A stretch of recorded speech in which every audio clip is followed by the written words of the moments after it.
Alright mga kaibigan, ako isang napakainit na araw ngayon, araw ng Martes. Sobrang init sa Zamboanga sa mga nakalipas na araw mga kaibigan. Matindi siguro, nasa mga 40 yung degrees ng reading ngayon ng temperatura mga kaibigan. At maglakad ka ng sandali sa kalye, nako, para kang nasa loob ng isang malaking oven. Ano ba gusto natin? May bagyo, may ulan, o mainit? Pag mainit mga kaibigan, ay posibleng magkaroon ng drought sa malaking bahagi ng ating bansa. At pag tag-ulan naman, andyan naman yung flash floods, landslides. Ay nako, dapat yung katamtaman lang ang ating klima, yung malamig, maaliwalas ang panahon. Pero mahirap to mga kaibigan dahil yung climate change ang talagang kapuna-puna. Yung sa Antarctica, nako, malaking bahagi ng Antarctica na ang natunaw. Yung mga yelo dyan, nako, nawala na. At kapag natutunaw yung mga yelo, mga gabundok na laking yelo mga kaibigan, nadadagdagan yung ating sea level. Siyempre pag nadagdagan yung tubig dahil sa mga natunaw na yelo, yan ang karaniwang dahilan kung bakit tumataas yung sukat ng tubig ng karagatan. Kita niyo yung Venice, palubog na ng palubog. Maraming coastline na sa Japan ang lubog na rin mga kaibigan. At hindi lang sa Japan, halos sa buong mundo. Kasi sobra na yung usok na bumabalot dito sa ating daigdig. Usok mula sa mga diesel ng mga sasakyan at gasolina. Dinagdagan pa ng napakaruming coal-fired power plants. Ngayon magbabagong taon, magpapasko, selebrasyon na naman mga kaibigan, putukan na naman yan. Andiyan na naman yung smog. Alam nyo, sa tuwing bagong taon at mga kaibigan, sa buong mundo hirap na hirap yung ating daigdig, yung ating weather system dahil nababalot ang mga usok ang malaking bahagi ng daigdig. Yan ang delikado mga kaibigan dahil nakakadagdag yan sa kadahilanan kung bakit napakainit ng ating mundo ngayon. Hindi naman natin to naranasan ng mga nakalipas na mga siglos, ngunit ngayon lamang. Kaya kailangan magtipid tayo sa kuryente. Dahil pag tayo nagtitipid mga kaibigan, kukonti ang konsumo ng kuryente. At pag konti ang konsumo ng kuryente, yung mga power factories o power firms, hindi na rin gumagamit ng napakadaming kuryente o enerhiya. Siyempre kailangan natin ng renewable at green energy upang mapangalagaan hindi lamang ang ating daigdig, kundi ang buong kalikasan na rin, yung ating environment. Diyan sa Zamboanga, magtatayo itong San Ramon Power Incorporated ng Conal Holdings, ng mga Alcantara. Nako, tinututulan niya sa Zamboanga. Diyan daw sa loob ng Zamboanga Eco Zone, ilalagay itong coal-fired power plant. Paulit-ulit na natin sinasabi yan. Yung mismong kapitana dyan, si Pinpin Pareha o si Josephine Pareha, ang siyang nangunguna dyan sa mga rally at protesta laban dyan sa pagpapatayo ng coal-fired power plant sa Zamboanga. Masakit yan mga kaibigan, hindi pa nagkakaroon ng public consultation. Inaprubahan kagad ng Zamboanga City Council. Approve without yung pagpapatayo dyan. Galing niya talaga. Ano kayang naging kapalit ito mga kaibigan? Ang kapalit ba nito kuryente para sa ating lungsod? Sigurado bang bababa ang kuryente? Ang rate ng kuryente, ang presyo ng kuryente? Pag nagkaroon ng operasyon dyan ng coal-fired power plant mga kaibigan, Tinitiyak ko sa inyo, tataas ang bayad ng kuryente, ng power, dyan sa Zamboanga City. Dahil siyempre bibili ng Samselco yung kuryenteng manggagaling sa coal-fired power plant. May mga coast yan, may mga coasting yan. At yung coast na yan, yan ang magdadagdag ng pagpapahirap at sa balikat ng bawat consumer dyan sa Zamboanga City. Ang problema ngayon, yung akbayan natahimik. Dati malakas ang protesta ng akbayan dyan sa Zamboanga City. Pag may mga social issues, nako, mabilis pa sa alas 4, tagsisigaw na sa kalsada, tagpapa-interview na sa telebisyon. Ganun din sa mga radyo. Pero ngayon, nung naging kaalyado na ni Pangulong Benigno Aquino itong akbayan, at nakaposisyon na sa gobyerno, nagmistulang pipi itong akbayan. Nagmistulang pipi, bulag at bingi. Nalunod na sa kapangyarihan, mga kaibigan, yung akbayan. Kaya maraming mga issues and concern ngayon sa ating sa lungsod ng Zamboanga. Ngunit nananatiling bulag, pipi at bingi ang akbayan. So nabawasan na ng isang aktivistang grupo na siyang lumalaban sa karapatan ng bawat isa dyan sa Zamboanga. Hindi lamang sa Zamboanga, hanggang Maynila, mga kaibigan, sa buong bansa, wala ka na makikitang rallying isinasagawa ang akbayan. Dati panayasigaw sa gobyerno, konting problema, sigaw, marcha, rally, protesta. Ngayon, napakalaking problema, wala. Nagbistulo silang bulag, pipi at bingi. Kaya antayin na lang natin yung tulong ng anak bayan at ng iba pang mga grupo ng Greenpeace dyan sa proposed na coal-fired power plant sa Asia's Latin City, Zamboanga. Well, mga kaibigan, tuloy-tuloy pa rin tayo. Kahapon ay nagdeklara na ang Armed Forces of the Philippines sa Mindanao, yung Philippine Army. Ay meron na silang inilabas na kautusan para sa isang ceasefire. Bali 18 araw na ceasefire ang ipinatutupad ngayon ng Philippine Army sa Mindanao. Ito upang maituon naman ang puspusang pagtulong o relief operation sa mga nasalanta ng bagyong Pablo dyan sa Katimugan. Partikular sa lalawigan ng Compostela Valley at Davao Region. Nako, mahigit ang 1,000 yung mga namatay dyan, mga kaibigan, dahil sa itong epekto ng bagyong Pablo. At dahil sa ceasefire, mga kaibigan,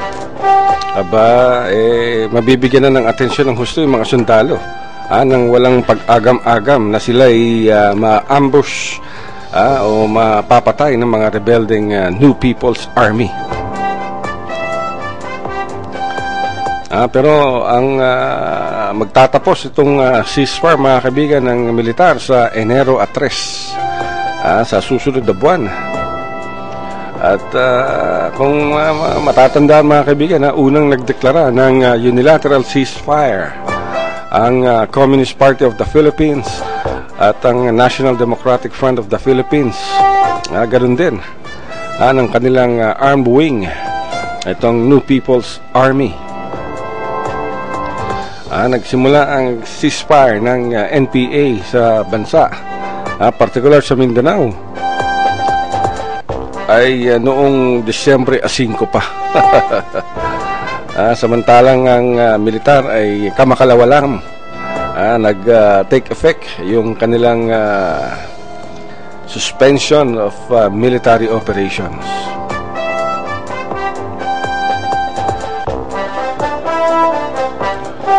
Ayos yan, mga kaibigan. At least wala mo nang tigil, putukan muna dahil asikasuhin muna natin yung ating mga kababayan dyan sa Compostela at sa Davao Region.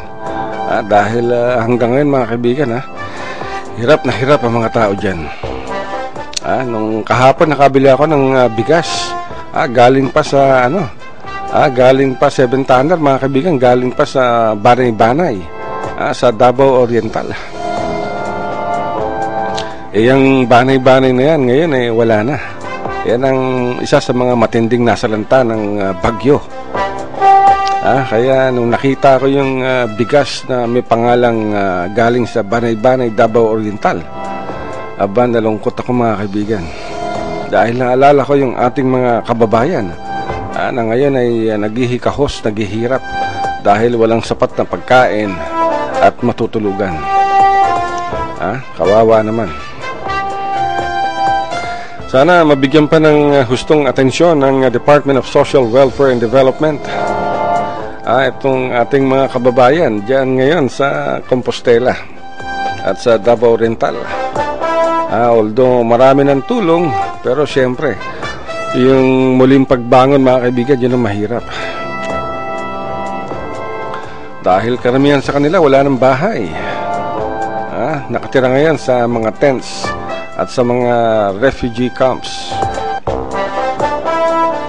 Kawawa naman. Sana mga kaibigan, magtuloy-tuloy ang dating ng tulong sa ating mga kababayan na apektado nitong Bagyong Pablo, o ang international code name ay BOFA. Napakalakas yan, grabe.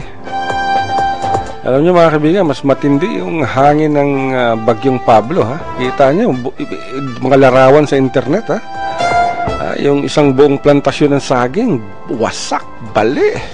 Parang dinaanan ng 2 ipo-ipo. Yung mga puno ng nyug, kuprahan, nako, nabunot sa kanilang ugat itong mga puno ng nyug. Ganong katindi mga kaibigan yung dalang hangin itong si Pablo. Dumaan din sa Palawan niya mga kaibigan, overhead ng Palawan. Pero hindi ko alam kung bakit masyadong damage na tinanggap nitong Compostela at Davao region.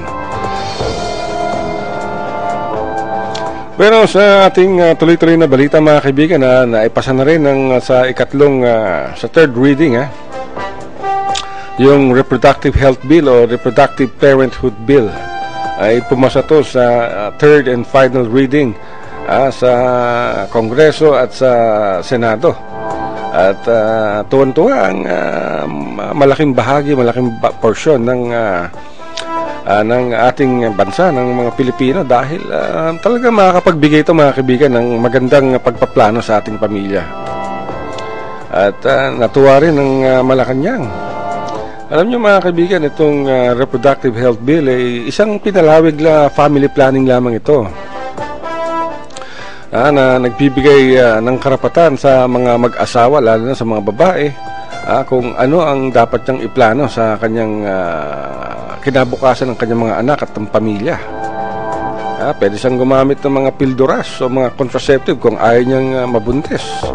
Yung mga kalalakihan, pwede rin gumamit ng condom. Diba? Kasi mahirap yung natural mga kaibigan, hindi nakakalusot yan kung gagamitin natin yung mag-asawa, yung natural method ng pagpaplano ng pamilya, nako. Kung gabi-gabi mong kasiping yung asawa mo at laging amoy bagong paligo, amoy baby, may isip pa ba yung family planning? Mga kaibigan.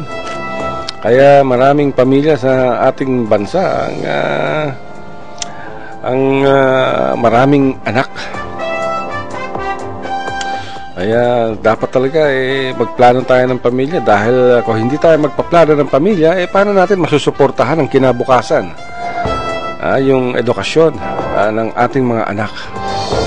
Siguro kung ako ang tatanungin ninyo mga kaibigan, kung isa akong ordinary manggagawa na tumatanggap lamang ng sweldo na 250 bawat araw, at yung asawa ko'y walang trabaho, at tapos ako'y may 6 na anak, ano ang gagawin ko? Nako, di ba napakahirap?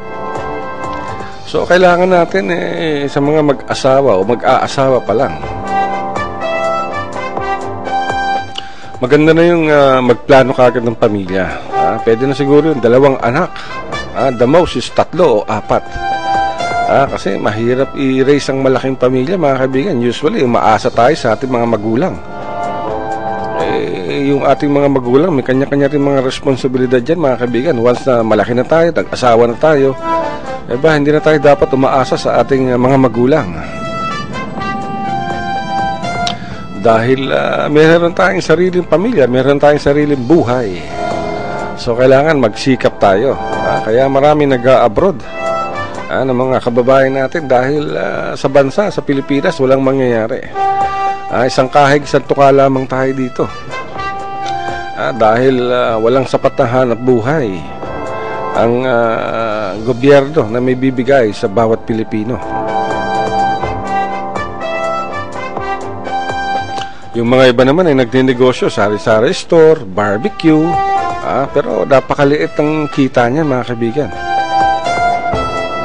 Kaya kailangan ay mag-ipon. At kung hindi tayo mag-iipon, wala tayong pagkukunan. Hindi naman sa lahat ng araw may tumutulong sa atin, di ba, mga kaibigan? Parang parang kaming mga manunulat. Kaming mga manunulat, napakaliit lamang ng binabayad sa amin ng mga pahayagang na aming pinagsusulatan. Yung mga photojournalist, napakaliit lamang ng bayad ng mga dyaryo sa kanilang mga larawan. Samantalang pag nagko-cover sila sa malayang lugar, nakasalalay dyan ang kanilang buhay. Mga kaibigan. At kaya nagsisikap ang karamihan upang maitaguyod ang kanilang pamilya.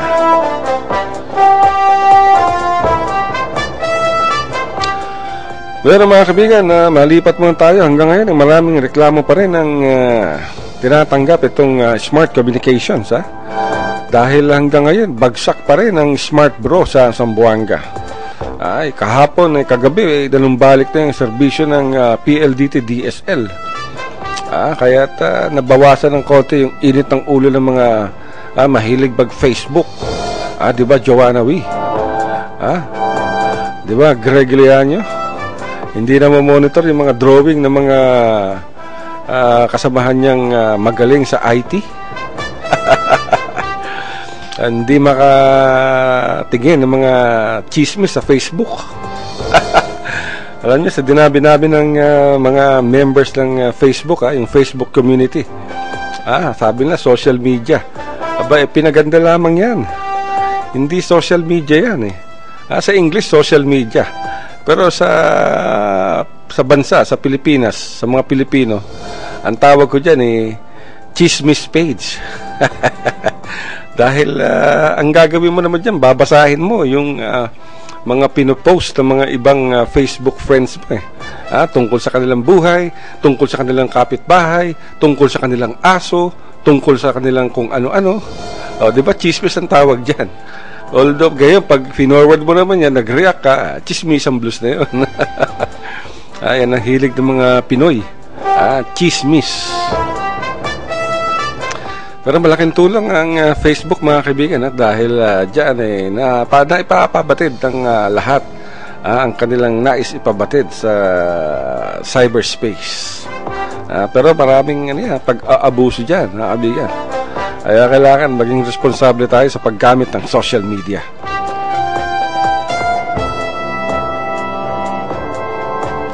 Pero mga kaibigan, nagtapos na yung Marathon Peace Talks sa pagitan ng Moro Islamic Liberation Front at ng Pamahalang Aquino dyan sa Malaysia, na siyang namamagitan sa usapang pangkapayapaan. At sinabi ng peace panel ng Administrasyong Aquino na nagkaroon daw ng substantial progress sa issue ng Bangsamoro. Itong Bangsamoro, mga kaibigan, ito yung nilagdaan nung nakaraang Oktubre ng mga peace negotiators dyan sa Maynila. Kung matatanda dyan, nagpunta si MILF Chieftain Murad Ibrahim sa Malacanang at iba pang mga opisyal ng rebelding grupo. At dinaluhan to ng mga kilalang diplomat upang masaksihan ang historical signing ng Framework Agreement on Bangsamoro. Etong Bangsamoro mga kaibigan ang siyang ipapalit sa ARMM o Autonomous Region in Muslim Mindanao na kinabibilangan ng Basilan, Sulu, Tawi-Tawi, Maguindanao, Lanao del Sur at mga lungsod ng Marawi at Lamitan. Ang sa pagkakaalam ko mga kaibigan, nagkaroon ng naglabas yata ng order o ng kautusan itong si Pangulong Aquino. Kanina lamang, ngayong araw na to, ngayong araw ng Martes, ay nilagdaan ni Pangulong Aquino itong itong Transition Commission na siyang bubuo o gagawa ng batas dyan sa Bangsamoro Region. Ang sa nakuha nating pahayag kanina dito kay Presidential Spokesman Edwin Lacerda, ay sinabi ni Lacerda sa Mindanao Examiner na nakapaloob sa Executive Order number 120 itong Transition Commission na siyang magta-draft ng proposed Bangsamoro Basic Law na nakasaad dito sa Framework Agreement na pinirmahan noong Oktubre 15. At maganda to mga kaibigan dahil napakahalaga dito. Itong Transition Commission mga kaibigan ay bale may may 15 mga miyembro na i-appoint naman ni Pangulong Benigno Aquino. Itong 15 ay manggagaling to sa mga sa hanay ng MILF, sa hanay ng pamahalaan. At dapat sa hanay din ng mga apektadong lalawigan ng ARMM. Dahil kung matatandaan ninyo, di ba nagkaroon ng Mindanao Leaders Summit dyan sa lalawigan ng Sulu. At naglabas itong sila Governor Sakurtan ng 15-point resolution na nagsasabing dapat masama sa Transition Commission ang mga punong ehekutibo ng 5 lalawigan ng ARMM. Dahil tama nga naman sila ang direktang dapat umupo dyan at hindi yung tagalabas, kasi alam nila kung anong mas mabuti sa kanilang mga lalawigan. So abangan natin ito mga kaibigan at napakahalaga nitong Bangsamoro dahil dito nakasalalay ang kinabukasan ng bawat isang Muslim, hindi lamang sa Mindanao kundi sa buong bansa.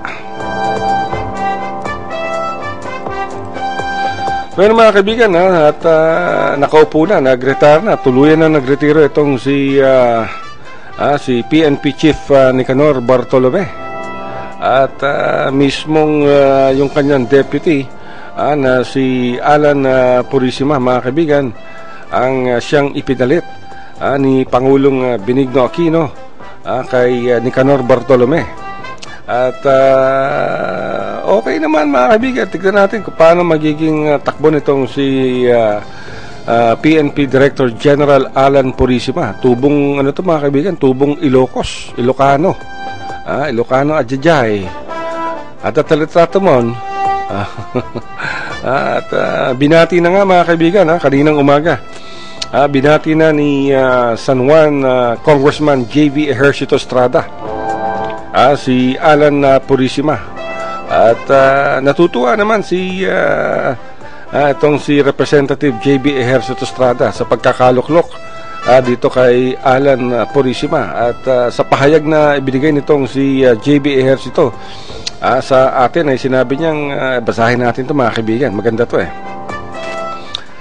sinabi ni San Juan Representative J.B. Ejercito sa kanyang pahayag dito kay sa pagkakaluklok ni Alan Purisima as bagong PNP Director General, ay sinabi niya na congratulations to Deputy Director General Alan Purisima on his assumption as Chief of the Philippine National Police. There's no doubt that the new PNP Chief, a former Chief of Directorial Staff, has the full trust and confidence of President Benigno Aquino III. As a young officer, he was tasked to secure the life and safety of the young man who was to become president. Ang galing Sabi pa ni J.B. Ejercito Estrada mga kaibigan, I expect the PNP Director General Purisima will do right by the people, especially at the time when we are about to exercise our right to choose our leaders for the next 3 years or 6 years. I wish you success in all your endeavors. Ayan ang sinabi nitong si Congressman JB Ejercito Estrada. Tatakbo to mga kaibigan, top-notcher to palagi sa survey ng Social Weather Station at ng nitong Pulse Asia. Number 3, number 4 siya palagi mga kaibigan. Out of the 32 o 33 senatorial candidates, laging nasa top 4, top 3. Atong si Congressman JB Ejercito Estrada. Kung ninyo natatanong mga kaibigan, anak to ni dating Pangulong Joseph Erap Estrada. At ang Mindanao ay isang kilalang Estrada country. Siguradong magta-top notcher dito pag nagkaroon na ng halalan itong si JB Ejercito Estrada. Dahil magaling to mga kaibigan at meron tong commercial sa TV, yung Ako Yun. Ako Yun. Ibig sabihin ng yun, Youth of the Nation, dahil doon nakatuon ang kanyang advokasya.